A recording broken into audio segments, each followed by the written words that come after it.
Ya, Saudara, baru saja kita juga menyaksikan pelantikan sejumlah menteri terkait dengan reshuffle yang dilakukan Presiden Prabowo di Kabinet Merah Putih.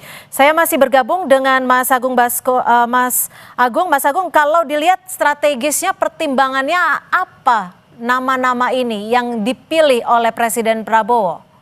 Iya, ada dimensi teknokratis, politis, dan dimensi yuridis, Mbak Cynthia, ketika Presiden ingin mereshuffle seorang menteri dari waktu ke waktu. Nah, kalau dilihat nama-nama ini sebenarnya nama-nama yang ada yang lama, tapi juga ada yang baru. Yang baru itu Hmm, tadi Pak Purbaya, misalkan ya, kepala LPS gitu. Jadi agak mengagetkan karena di bawah Menkyu Ibu Sri itu kan ada Wamenkyu banyak gitu. Ya, betul. kenapa yang dipilih Pak Purbaya yang LPS macam itu satu. Yang kedua, saya melihat juga ini ada perimbangan kutub-kutub politik, Mbak Cynthia.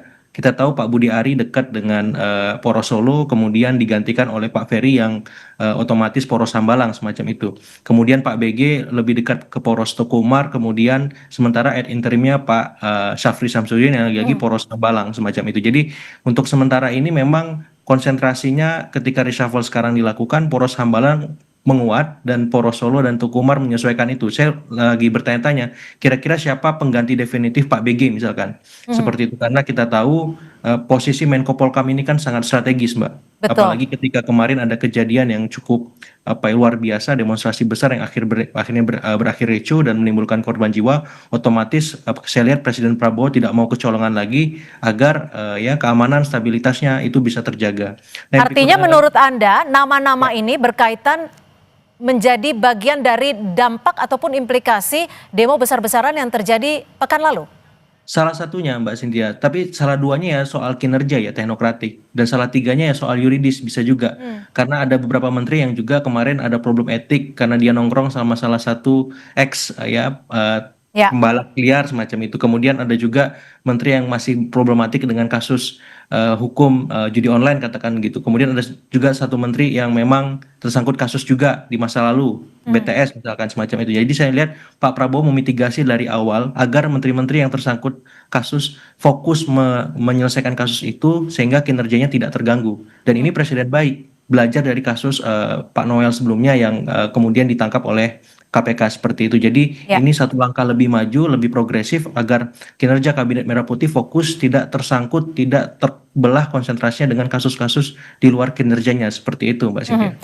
Mas Har, kalau dilihat tadi kan Mensesnek juga menyebutkan bahwa ada sejumlah nama yang memang sedang keluar kota sehingga tidak bisa dilantik. Menpora namanya.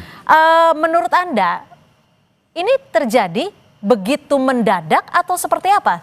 Ya, ini karena terbiasa main dadakan ya. Hmm, Jadi presiden ini karena merasa berdasarkan instingnya eh, saya perlu mengganti. Ya udah, saat itu dilakukan pergantian tanpa persiapan sehingga seseorang yang kebetulan ditunjuk tapi tidak berada di Jakarta ya konsekuensinya tidak hadir meskipun tadi disebutkan di dalam keterangan pers oleh Pak Menseknek. Kan ini menunjukkan apa ya disebut tidak sinkron banget gitu ya di antara pemerintah itu ya. Sudah jelas diumumkan tapi ternyata tidak jadi. Lalu diberi keterangan pers kembali bahwa kebetulan pejabatnya tengah berada di luar kota. Ya ini kan menunjukkan ya Tapi menurut Anda jika memang ini mendadak tanpa persiapan, nama-nama ini cukup dipercaya untuk memimpin kementerian?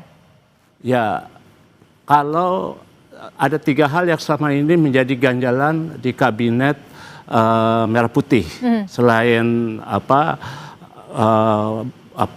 gemuk begitu Ya, ya. ya. Jadi tidak ada boleh dibilang Oke. komunikasi di Ya. antara mereka. Lalu tata kelola Oke, governance-nya. bicara soal tata kelola kita masih akan lanjutkan usai jeda. Tetap bersama kami di Breaking News Kompas TV.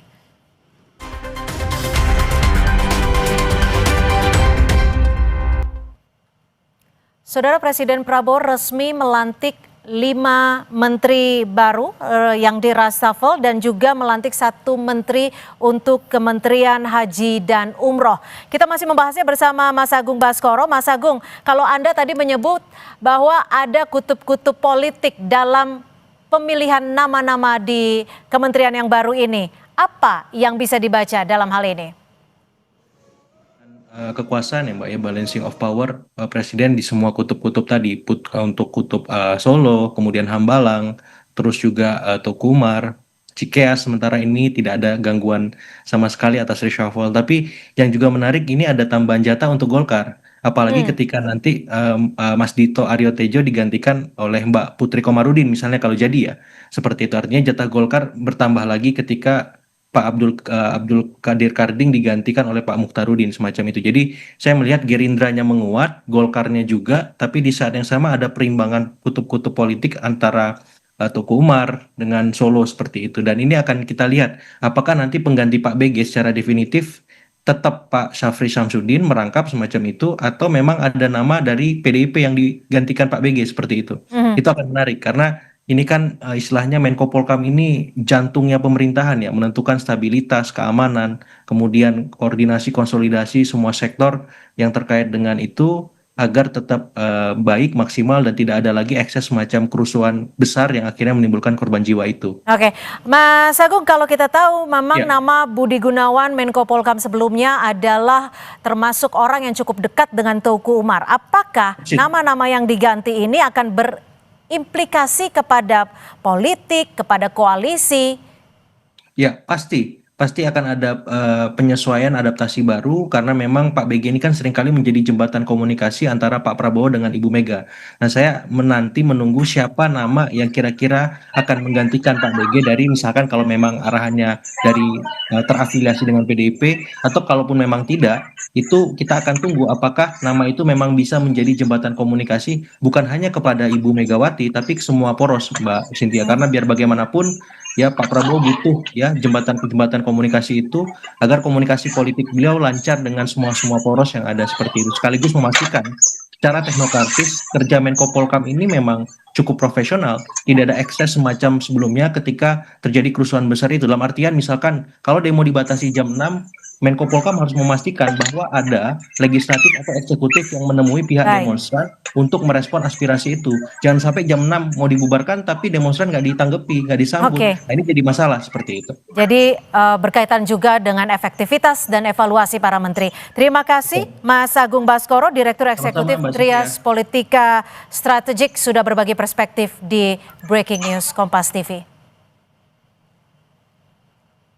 Saudara, demikian Breaking News Kompas TV. Sesaat lagi informasi lainnya masih akan kami sajikan dalam program Kompas Petang. Tetap di Kompas TV.